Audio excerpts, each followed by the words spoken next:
Hey everyone, Tankenstein here, and welcome to Stock to Spade. In this episode, I'll be showcasing the 2S25 Sprut. This is a currently ranked 6 battle rating 9.3 light tank, though it functions more so like an old-fashioned tank destroyer like the M18 Hellcat, and currently sits in the Russian Ground Forces tech tree as an optionally unlocked vehicle, sitting in the same folder as the BMP3, which makes it perfect for Stock to Spade. As with every episode of Stock to Spade, I'll take this through at least 3 matches, first match being fully stock, second match being about halfway spaded, and the third match being fully spaded, so you can see whether or not this vehicle is even worth purchasing in the first place, and more so, if you feel that this vehicle might even be worth grinding all the way through to fully spade if you decide to pick it up. Now with that being said, if you don't mind, please consider liking or subscribing. Subscribing definitely helps my channel grow and it really does mean the world to me. But without further ado, let's get into it.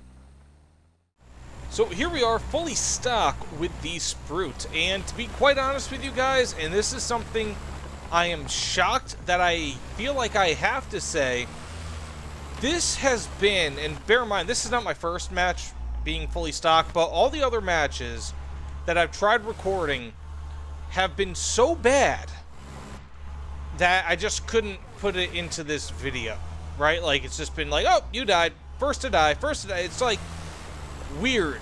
And so this vehicle itself isn't bad. I don't think it is bad. I think it's actually really good.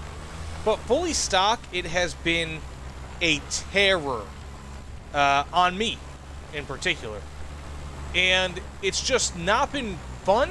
And I think a big reason for that comes down to the fact that it has a 125mm cannon that has been not incredibly great with its heat FS, albeit not every shot has been like that, mind you. I've had most of my shots actually be pretty decent, but when you're mostly in up tiers like I have been, it becomes a struggle to do anything against the enemies that you end up fighting because they mostly have composite or ERA, something, right? Where it's like they just can kill you with no problem, or they don't die. Okay, we got a mouse here, got the loader, and I know that there's some other enemies near me, but I should be able to circle around this guy and have my kill stolen. That's perfectly cool, I guess.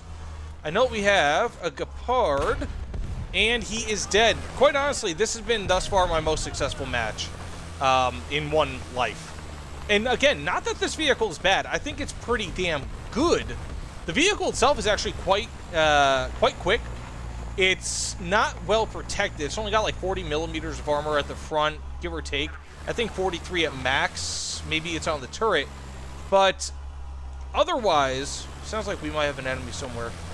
Otherwise, again, it has just been, I think, the cannon mixed with that heat FS and the fact that I've been primarily in up tiers, with the exception of this match, which might explain why I'm actually doing okay now. But I mean, otherwise, some important things to note about this vehicle, right? It's got first tier, so on the first row of modifications, APF SDS, and pretty good APF SDS at that.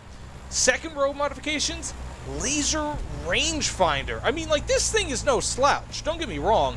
And again, I feel like maybe when you first get this vehicle, it's a bit of a pain in the tuchus, as many vehicles are, to be fair, at and around this BR. I mean, like, you guys all probably know about the stock grind at and around, or beyond 9.0 BR. It sucks.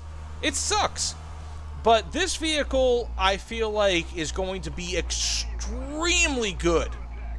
Extremely good once we get beyond that initial hump, so to speak, with the heat FS and all that. And bear in mind, too, the heat FS on this isn't necessarily bad. I mean, the Russian 125 heat FS is pretty damn good, right? The 3BK18, yep. And you have 550mm of armor pen with it, which is fantastic. For heat FS, at least, like, that's really, really good. And again, you have an autoloader, 7.1 seconds. Again, great. So, I mean, like, it's pretty damn good in many ways. And I don't want you guys to think, like, I am crapping on this vehicle, that I just don't respect it or whatever. Because I actually really have a lot of hope for it. But thus far, I've been pretty much one-shot every single time I've been hit. which has made this thing into a bit of a pain in the butt to use. Hopefully I don't get this kill stolen. Oh, thank goodness, right? And it's kind of made this vehicle a little bit of a pain in the butt to use, being that I've been one-shot most of the time where I've been hit. But again, I mean, like, you typically pen with this Heat FS, even in an up tier. One of the problems I've been noticing, however, is that even once I do pen an enemy, it just doesn't kill, which is pretty symptomatic of most Heat FS, unfortunately. Despite the fact that this is a bit heavier compared to other Heat FS, it's got a higher explosive charge. In theory, should do a little bit more post-pen damage. It's okay. It's not terrible, not bad. It's pretty average for Heat FS. And again, the really great thing about this is that you will be able to get that... This guy really wanted me to help him repair, huh? Oh, I can't really help him repair. Okay, well... Oh, isn't that cool? I can help him repair while on the base. That's interesting. It's almost like you get parts on the base. Anyways, so I mean, thus far, not a bad match. And I feel like this is what your role is going to be when you're fully stocked, right? You're going to be kind of a scouter, kind of a flanker, and a base capper. And once you get that APF SDS, again, I mean, you could even forgo getting parts if you really want to. I wouldn't recommend it, being that parts are so inexpensive. But you could get that APF SDS right away and pretty much start going after enemy tanks from the front. That's what it does for this vehicle. You know, I just realized this. So because I have been trying to get a fully stocked match this entire time, of course I can't just say, hey, stop researching mods. I had already researched the APF SDS, and I guess it was technically in my crew compartment, or in the vehicle itself, ready to be used. But as you guys saw, I didn't use it once, so still fully stocked. But I was getting the APF SDS because, again, the Heat FS on this, it can be good, but a lot of the time it's just kind of a pain in the butt because it's just a bit inconsistent, especially in an up tier. So here we are about halfway spaded with the Sprut, and if you guys couldn't tell already, these are actually 3 matches, all with the same exact amount of spading as you can see here on the screen. All the same modifications are between these 3 matches. The reason why I did that is because I've had a lot of good matches, just really quick matches where I couldn't really get everything out that I wanted to say, so I decided to just record a few matches, put them in the background, and hopefully I can be a little bit more concise this way. Now, with that being said, the Sprut has been basically a lot better than it was fully stocked. Like I said, stock with this was a bit of a pain in the butt. Despite the fact having one of the better Heat FS in War Thunder, it still was Heat FS, and when you're always in an up tier, it creates a lot of issues, especially against composites and ERA. Now, having the 3BM22 has been a big step up. Bear in mind, I am using the 3BM22, as you can see here, not yet the 3BM42. The reason being is because I wanted to show you guys what the 3BM22 is like, because that's going to be something that you're likely going to be using for a pretty long time, until, of course, you get the upgraded BM42. But even regardless, it still does its job very well. The mobility on this vehicle, even with just the filters and the engine being the mobility upgrades, not with the transmission, not with tracks, none of that, it is fantastic. It is a much bigger increase in mobility than I had expected just filters and engine to be. This thing is very, very fast. Now, one thing I have noticed is that once you get up to around 40-ish kilometers per hour, then your vehicle kind of starts bogging down. The engine bogs down a little bit. It's not really all that great at and around that speed for whatever reason. Maybe it's got a long final gear or two, but once you hit that, you really need a good straightaway. But once you get that straightaway, you get going. This vehicle is very quick, and again, regardless of that being bogged down, is still a great flanker. One other thing I should note is that this does have a hydro-pneumatic suspension, kind of like what the BMP3 has, meaning that you can heighten and lower the suspension from where it sits just regularly. So pretty cool. I typically just play it at the regular suspension, though of course if you want this thing to be lower profile, you can lower it, or if you want to go over tougher terrain, you can heighten it. And I actually have tried that, and it does work pretty darn well. Not incredibly well, I mean this thing is no MBT, but it does help to heighten it versus tough terrain. Overall, however, halfway spaded, a big increase in capabilities. Again, unfortunately, we are lacking thermals, we're lacking better armor. This thing is still incredibly weak when it comes to armor. I mean, it gets killed by pretty much anything from any angle, and even against autocannons, like secondary autocannons, like what you see on the Leopard 2K, or in an AMX 30, whatever the case may be, it just kills this thing, no problem. Also, the turret reverse speed, while decent, isn't really incredible. That's one thing. 25.2 degrees per second, non-expert crew, not terrible, not great, just decent. Can't complain about it too much, but it does feel a little bit weak versus other vehicles like the XM1, like any Abrams, and especially considering that you're going to be in an up tier a lot. That turret reverse, especially when mixed with such a great level of mobility that you see here, it does feel a touch lacking, though not overall all too bad. But overall, about halfway spaded, this vehicle does feel good. Again, lacks a little bit in terms of survivability, but it does really a great job as a scouter, as a flank, and I've had some excellent matches as sniper, as well as just, unfortunately, I was not recording during that time. So that said, let's get into the fully spaded match, see what we could do, and yeah, I mean, thus far, I mean, I've been pretty impressed with this vehicle, but it's not something I haven't expected. I thought this vehicle would be good, and it's pretty damn good. So here we are, fully spaded with the Sprut, and probably the best way to put it is that this vehicle is an offensive powerhouse. It has, again, a 125mm cannon with upwards of 450 millimeters of armor pen at 9.3 BR with its 3BM 42 ammunition, which is just fantastic. I mean, it's ridiculous, as a matter of fact, because that type of cannon is very good in at this BR in the first place, like amazing, but you put that on a vehicle, a light tank specifically, with already great mobility, and you get yourself a winning combination. Now, on the other hand, this doesn't really have too much in the way of frills or technology. So this thing, if I haven't already mentioned it, lacks thermals. You're going to have to get that with the Sprut M at 10.0 BR, and it also doesn't have any survivability. So there are going to be a few issues with this vehicle, just very much present with it. So you're going to be killed pretty much instantly by hold on a sec, I got some enemies over here. I think you're probably going to be killed instantly by things like autocannons. Yeah, we have an enemy kill right there, and I have a guy over here, methinks, and he was there. Very nice. So this vehicle, like I said, is a very powerful offensive weapon.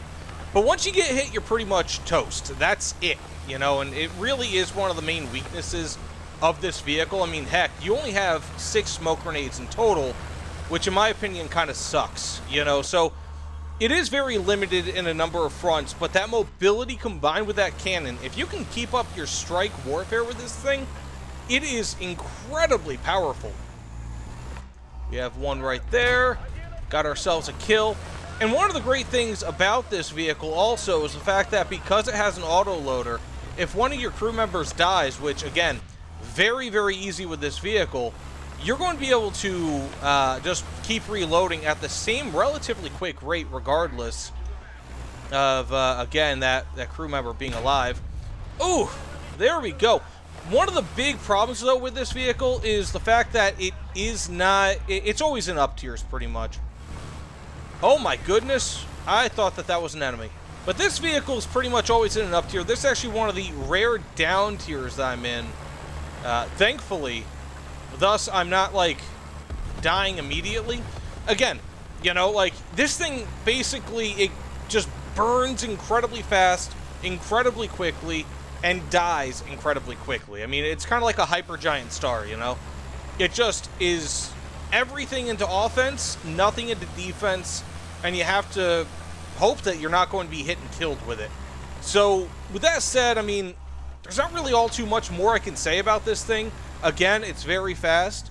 Again, it's got the very cool adjustable suspension that you can go up or down with. And just overall, it's an extremely effective offensive weapon.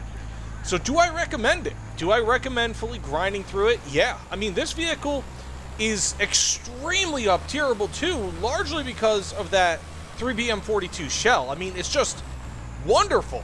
Like, seriously, like, it is a very, very good shell. I cannot say that enough.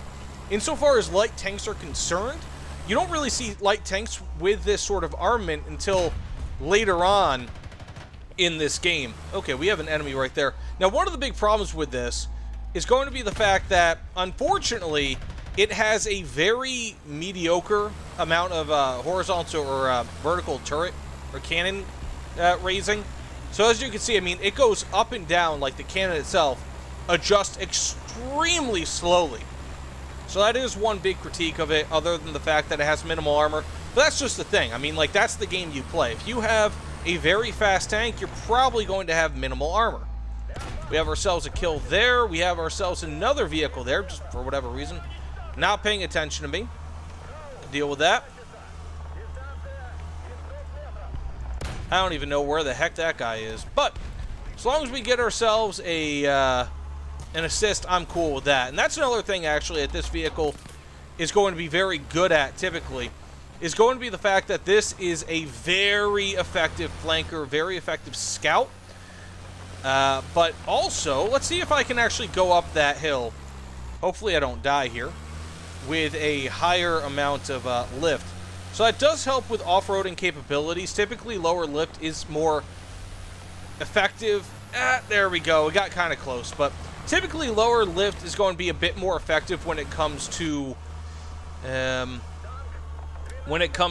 city and like flat environments.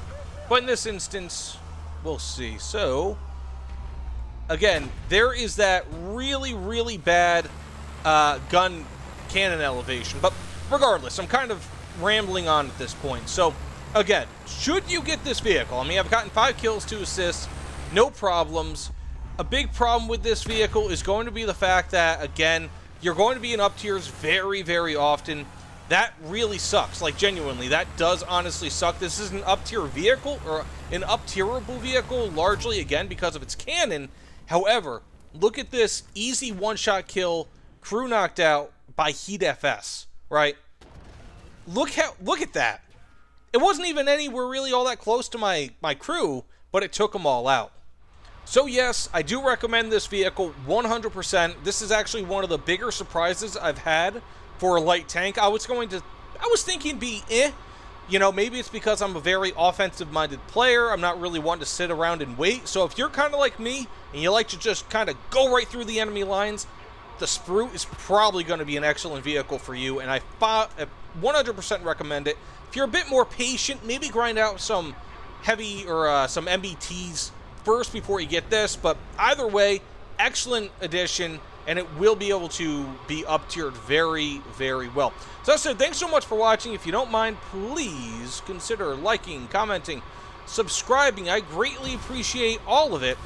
Of course, I wanted to shoot twice, just in case. By the way, thanks again, and I'll see you all on the other side. Take care, everyone, and enjoy the Sprut if you decide to get it.